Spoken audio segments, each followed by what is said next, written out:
Yeah, student, this is first video for the session 1. We'll be starting the financial econometrics course, and this small video is for setting the ball rolling. We'll be having today's discussion in this video on these heads. We'll start with this issue that why this course?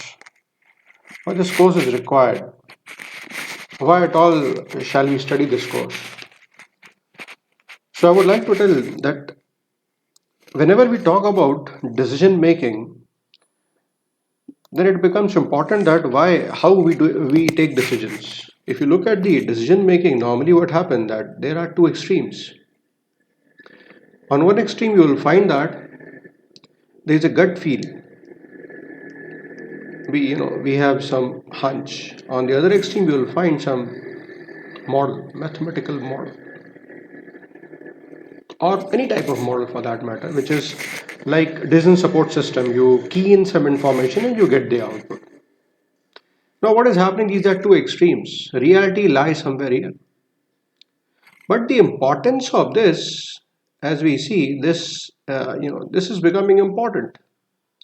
Why this is becoming important? Because what is happening over the period of time, it becomes relevant. It makes sense that the decisions which are taken should be based upon certain logics. And if the logics are not appropriate, then what happens? There are so many questions which are raised, whether the decision was correct, why the decision was not correct, those who have taken the decision, what are the who are the people who were involved. So there are many questions which are asked.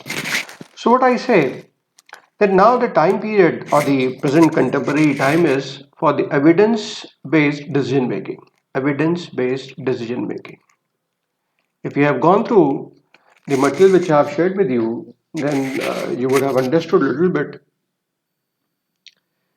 that decision nowadays are not completely based upon gut feel. The decision is not completely based upon model.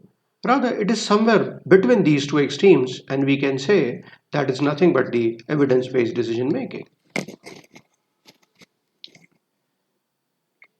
So, now the next question comes where this evidence comes. What do you mean by evidence?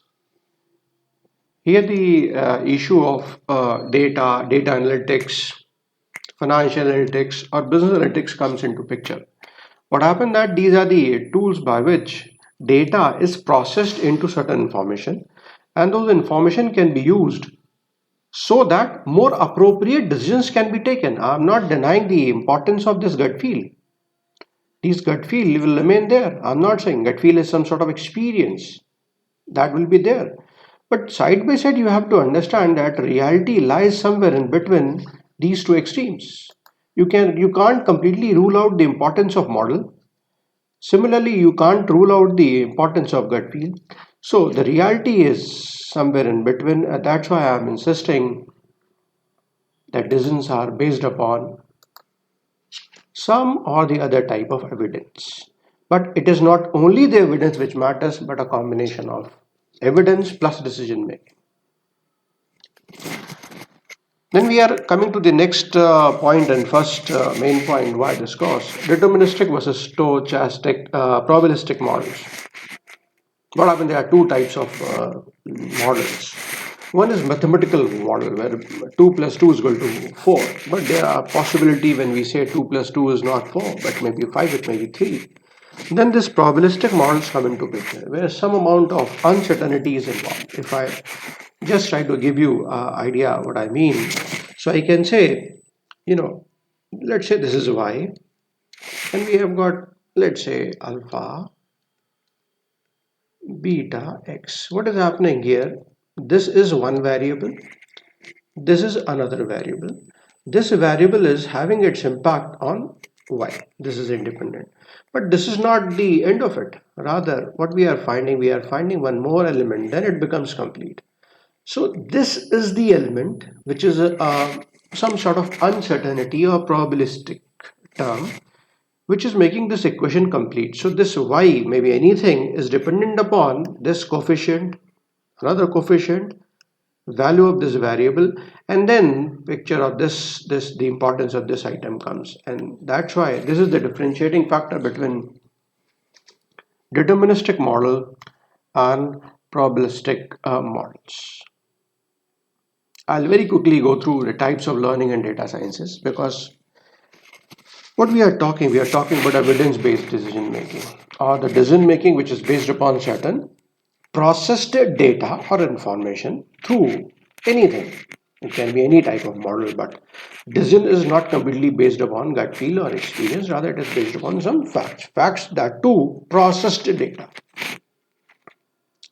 So if I look at how many types of learnings are there when we talk about data sciences or analytics, practically we can divide that into, if I talk about present time period, then what do we find?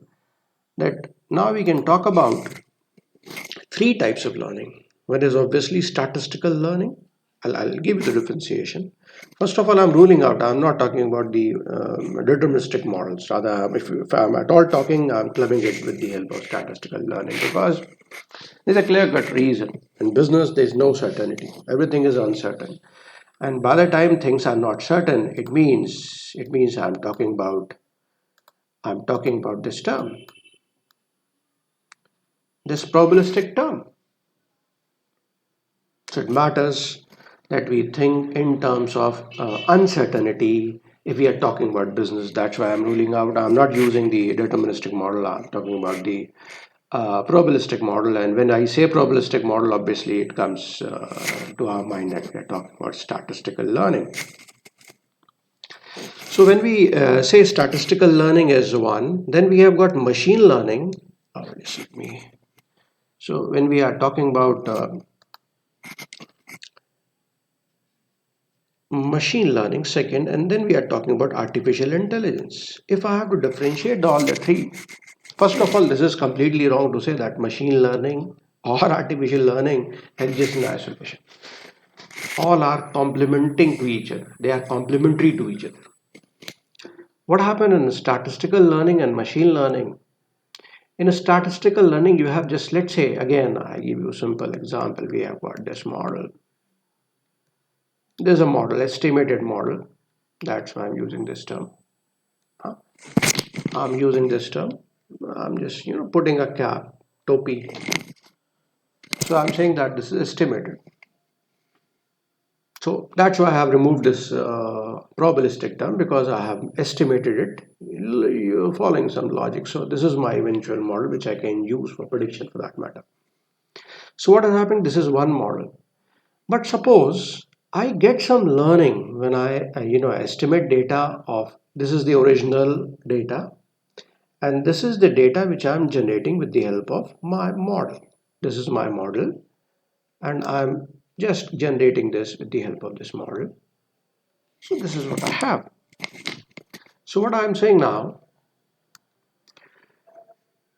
that I learn something, that there is some difference which is not same. They are not same. There is some difference. So this difference gives some new learning. That new learning is incorporated back. If I just want to show you, I say that we process the information which I learn by running one model or using one model, and the cycle goes on and on. But whenever we are doing it, we are making sure that some human being is intervening into it, and this process happens, because we get to know that there is some learning, and then we would like to use that learning. That becomes nothing but the application of machine learning. So machine learning is when we use the knowledge of statistical learning by reproducing the model, recreating the model. So this process is happening again and again. And what happened in machine learning, it becomes practically a black box. We don't know how many times, this black box is going to operate this process of learning and then recreating. And then eventually why it matters is the result, the final result, if I call it. Then final result, if I compare these two, suppose I'm saying that y cap is the output of one model. Obviously, statistics will give you one best model, and this is the output of several models which would have been run by machine learning. So that is possible only with the help of computing, additional computing power of the technology or the hardware. And then we have got this, and it has been found in good number of occasions. Again, research tells that this is slightly superior than whatever output we would have got through statistical learning. But this no way says that this learning is not important. Nobody can say this. And this, when we talk about artificial intelligence in machine learning, there is a human intervention, but in artificial learning or artificial intelligence, this human part is also removed and it happens. This learning, recreating happens automatically, and different layers are being created, and that's why we call it artificial intelligence. So, artificial intelligence add value to the decision making. So this is the difference, slight difference. Quickly, what I could have, I would have managed to explain to you the difference between statistical learning, machine learning, artificial intelligence. Point which I am trying to bring home is whether you know machine learning or artificial intelligence, importance of statistical learning cannot be removed. Reason is very simple. There are two extremes nowadays. If you look at the people, those who are practicing, on one hand you will find that statistical learning expert. Another extreme you will find machine learning or artificial intelligence experts. What is happening? They are predominantly dominated by IT, information technology experts. What happened that they do not know, they do not have idea about statistical learning. It's not that they do not know technology, but they lack in the skills of IT. So that is not known. So what is happening nowadays? If you look at any team which is, working for any good big project, you will find people of both the extremes are working together, working in tandem. So the point which I am trying to bring home is that whether it is artificial intelligence or machine learning, the knowledge of statistics or statistical learning cannot be ruled out. That is always and always part and parcel of evidence-based decision making or data sciences, or for that matter, any type of modeling. Let me quickly describe to you descriptive, inferential, Bayesian, and econometrics so that you understand. Obviously, I'm concentrating on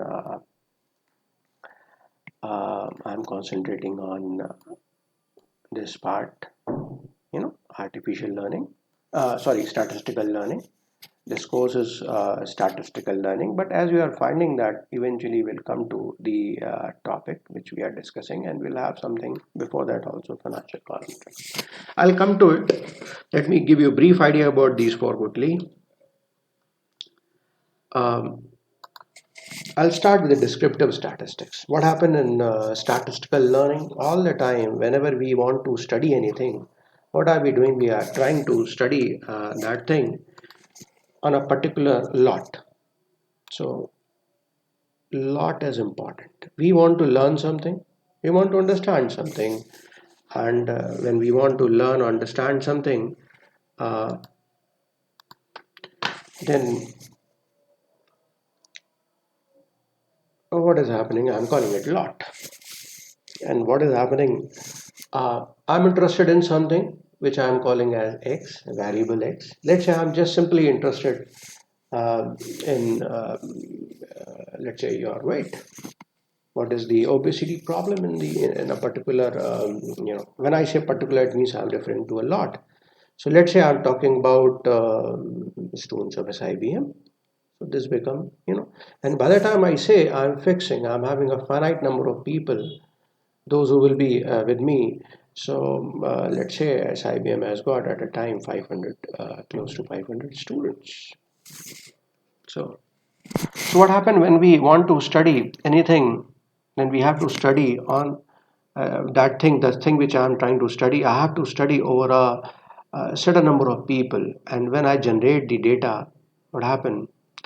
That data can be arranged in ascending or descending order. Let's say I'm talking about weight, and I've got all type of weight, let's say 40 kg, 45. I'm trying to arrange that in some order: 45, 50, 52, 60, 65, like that. And it might be repeated, something like that. So all the 500 people can be arranged in ascending order. This is known as distribution. In the language of statistics, we'll call it distribution. We need to understand by certain figures by which I can straight away tell that these are the representative values of a particular distribution. So means what I'm trying to do, I'm trying to describe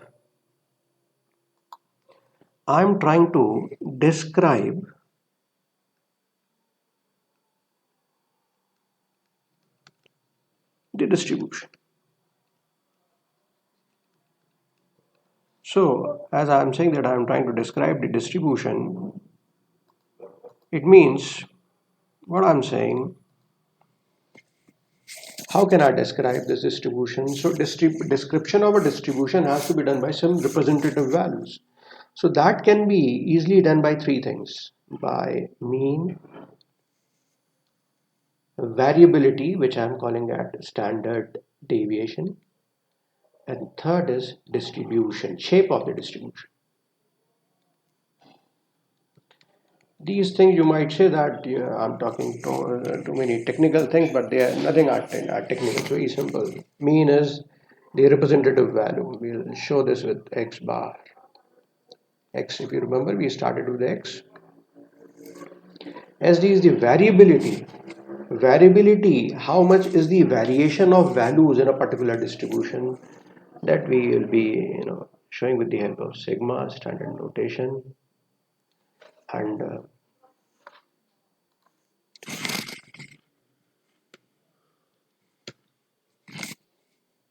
And then I've got shape. You might have seen some bell shape and all. These are nothing but the shape story. So these three things are used to describe any variable, or rather it is more appropriate to say that distribution. What happens whenever we want to study anything, we study on a lot. So we practically, whenever we study anything in statistics, we study that on a lot. So we indirectly study the distribution. And a description of distribution is known as descriptive statistics. I can add minimum, maximum, range, couple of more things to it just to make it more in number. But basic idea remains same, that we are interested in knowing the mean, variability, which is represented by standard deviation, and shape of the distribution. Shape, if I just try to define here, then here I'm trying to draw the frequency, and here I'm just putting the values of the variable as I've just shown to you. So let's say I'm not repeating 65, I'll write, and on the y-axis I'll put into likewise some distribution issue will come up. So this is the descriptive, and there's also a possibility that I have got more than one variable, let's say x1 and x2, and I want to know the association between these two. That is also, we call it measures of association. This is known as measure of central tendency. This we call measure of variation, or measures of dispersion, and this I'm calling measures of shape. So if I give you a quick summary, then this is one, uh,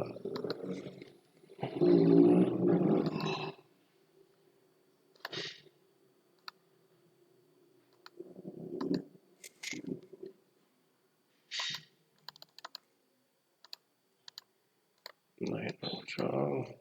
Yes. Yeah. So let me put it 1, 2, 3, and I've got 4. So all four can collectively be said as descriptive statistics. So descriptive statistics is meant for describing the distribution. Let me quickly go through. I just talked about one lot. As I said, let's talk about SIBM. Let's say SIBM P is the lot. I have got 500 students, And again, let's say for the sake of simplicity, I'm interested in studying the weight of the student. Studying, calling, and weighing their weight will be a Herculean task. So what is the easy way out is instead of all 50, 500, let's say I'll go for a smaller number, 50. So this is known as sample. And now what I am doing, I am using the sample of 50 and I'm deriving some information. Let's say their mean, sigma, let me put it that way. And I want to say these values are coming for the sample. This is sample. But after studying this, I would like to generalize these values for, I would like to generalize these values for population. Now, what I'm doing exactly? I'm trying to infer the information about the population. I'm trying to infer the information about population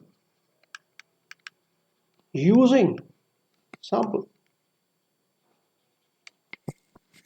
So sample is helping me to understand the population. It means what I'm doing, I'm inferring information about the population with the help of sample.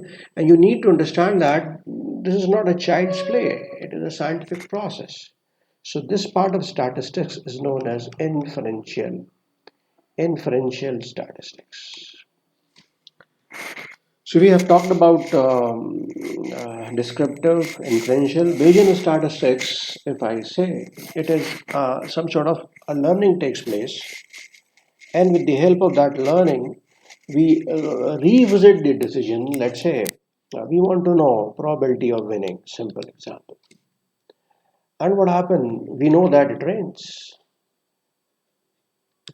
and we probably know the probability of rain also. Then we would like to, revise the information of probability of winning provided it rains. So what I have done practically here, I have, this probability, which I have revised with the help of this additional information. So this is one of the examples of Bayesian statistics. Now we come to econometrics. Look at this. As you are reading this definition, the application, you can read yourself also, the application of statistical methods to study of economic data and problems. So let me make it a little more clear. What I'm saying that start this econometrics which we are going to start learning, econometrics.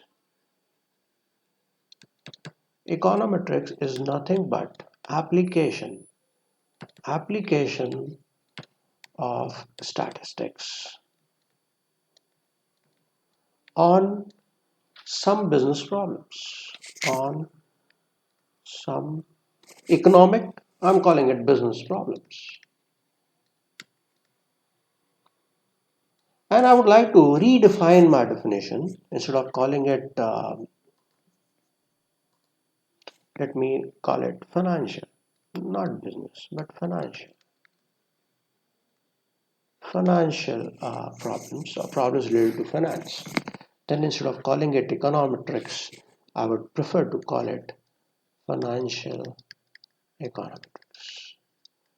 So this is what we are going to start today. We will be talking about financial econometrics in this whole course.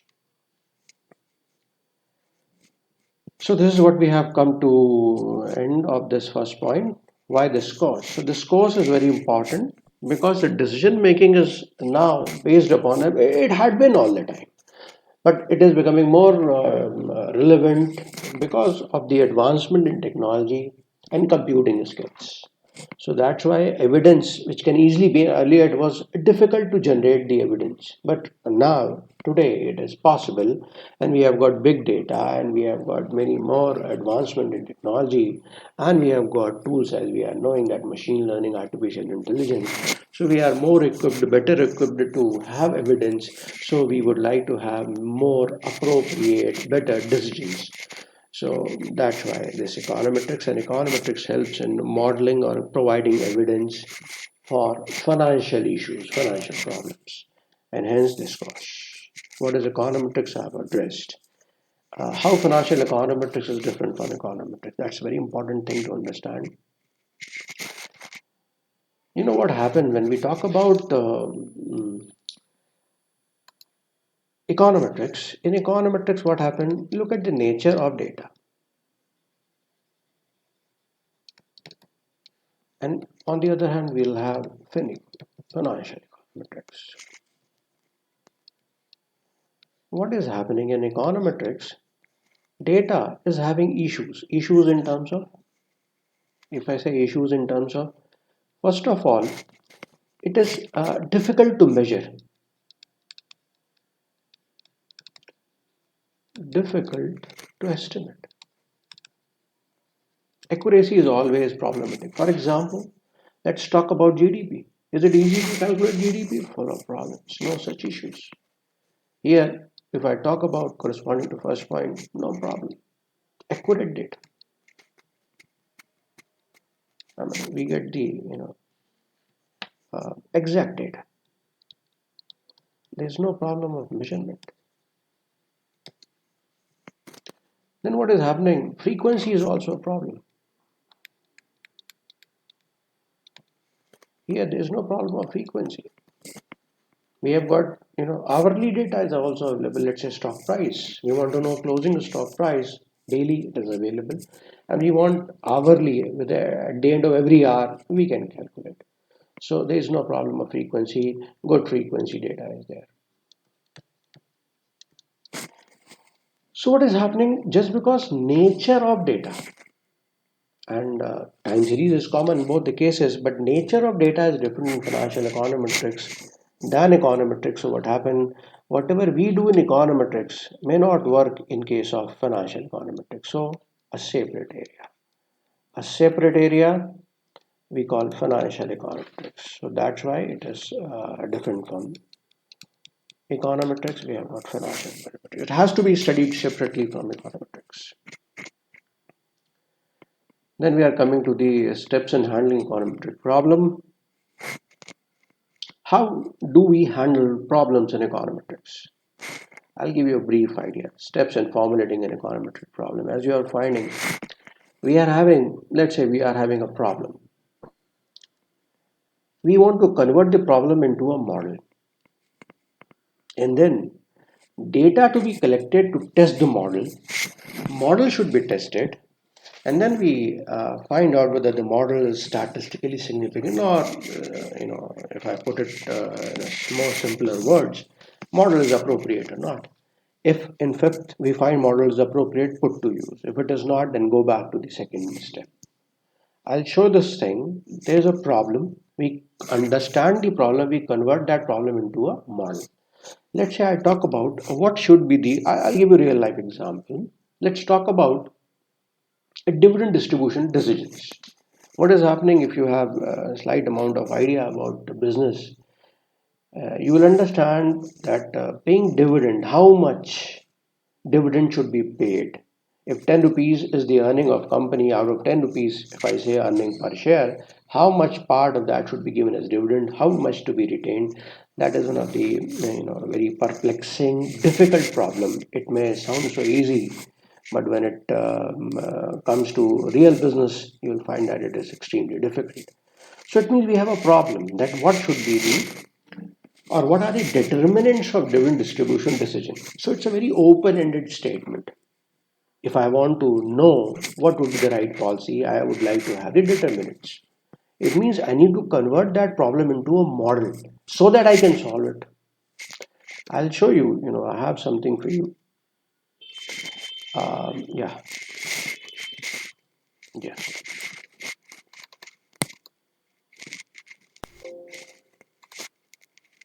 Uh, yeah. Yeah. Here it is. Let's say I'm just showing you one research paper where application of econometrics, financial econometrics would have been done. I'll show you a few more. So what we are doing, we are trying to find out who decides what are the determinants of dividend policy in emerging markets like India. And if I just show you, I'll show you the model. Yeah, this is the model. If you can see it. Yeah. Look at this is the model. This is the model. I'll describe to you. So what is happening? This is the model. We want to know dividend divided by total asset. We have made one variable, and this is the vector. Vector means there are many other variables. I'll show you the list of, and this is also good enough. As you're finding dividend policy, when we are saying that these are the possible variables which, and broadly just look at the these operating measures. I mean something operational issues are impacting the dividend policy. What are the debt situations? There are some summary measures like profitability, return on equity, return on investment, some growth measures, some liquidity measures. So broadly, if you look at, we are having three: operational measure, debt measures, and then we have got some summary measures which are there in the form of profitability, growth measures, and liquidity measures. Point which I'm trying to bring home is there's a model. So the variables which I have taken can change. If somebody else is doing the same study, he might have used some different variables, having certain different reason. So there's a variability element which is there. Different people visualize the same problem differently. So if you follow this, what I was talking, problem is still same. Problem is not changed.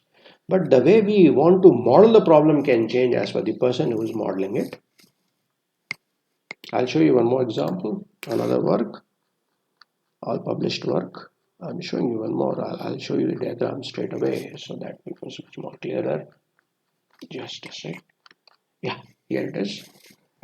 So let me increase the size. If you look at this, what are you finding? I'll describe the variables. Here what we are trying to understand that what is the perceived expectation from a hospital. This is a hospital related medical, though it is not during COVID. So what is the perceived expectation from a hospital? And this is nothing but the medical facilities and tools, everything available at the hospital. So what we are trying to understand this is what are the expectation from a multi-specialty hospital in a non-metro city. How can we have better perception? Because if perception is there, then more and more people might be interested. So the perception is being driven by, so perception can increase if you have got good medical facilities, but that's not the end of the day. Rather, what model says that if you have better word of mouth, positive word of mouth, then this is mediating. It is supporting the impact of good medical facility into a better perception. And again, we are having one more variable which is moderating, which is increasing or decreasing the effect which is being transferred from having good medical facility into a good perception, that is access and cost. Whether the hospital is geographically or physically approachable, is it far from the mainland, and the cost, whether the services which are there, they are costly or cheap. We have clubbed these two together because when we run the model, we have found that these two elements are coming together. The way we have measured access and cost, the same items were measuring both of them, so we have put them together. I think a lot of things are involved. So this is again a model. So a problem is there. We want to know how to increase the positive perception about the hospital. This is the model which I would have conceived. We would have conceived, and then we are going to proceed to the next step. I've just shown these two models so that give you some clarity that when we want to address a problem, then we have to make a model so that we can solve the problem. And model is not the end of the day, end of it. Rather, it is just one of the perception about solving the problem. And if it works up to fifth level, then we can make use of that model. And if it doesn't work, then we go back. So what is happening when we conceive a model, then we collect the data so that model can be tested. And if model is appropriate, we'll use it. If it is not appropriate, we'll not use it. This is the some formally used steps for solving any econometric problem. But these we do not do all the time. I mean, at least not in this sequence. But conceptually, it is good to understand that there are steps to solve any problem with the help of econometrics. Here we come to the end of this elementary discussion, introductory discussion on financial econometrics. Uh, We'll be using two EViews, Tata and SAS. If I would have sent the details for you to install both eViews and Stata. I guess most of you would have installed, and those who have not installed, they might have to wait. In the sense that today you will not be able to understand a few more things, because I'll be showing today in the during the discussion how to at least start with these softwares. SAS we are not having at our campus, so we will not be using. Till last time we had. Yeah, recently we have stopped the subscription of SAS because of underutilization of SAS. We are having these two EViews in Stata at our lab, so that's why we're using. Books, if I say, there's one very evergreen book, Basic Econometrics by Gujarati, but this book is not meant for financial econometrics exclusively. So I would not prefer this book. I would prefer this Introductory for Econometrics for Finance by Chris Brooks. The book is already shared with you. At least I would have, somebody or the other would have made this possible for you, that you get access to the book. So while having discussion, I'll discuss with you how to start using these two software for our course. And now we come to the end. This is the plan. Yeah, this is the plan of the course. What I've done, I guess it is clear to you. Otherwise, we will have.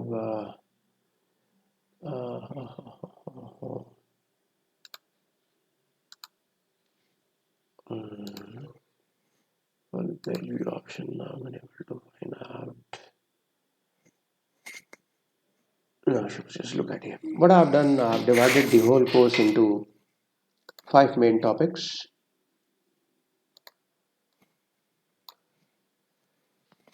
These are the 5 main topics on which I have divided the whole course. Regression analysis, forecasting. Econometrics cannot be whether it is financial or non-financial. Just econometrics. It cannot be discussed unless until we talk about regression analysis.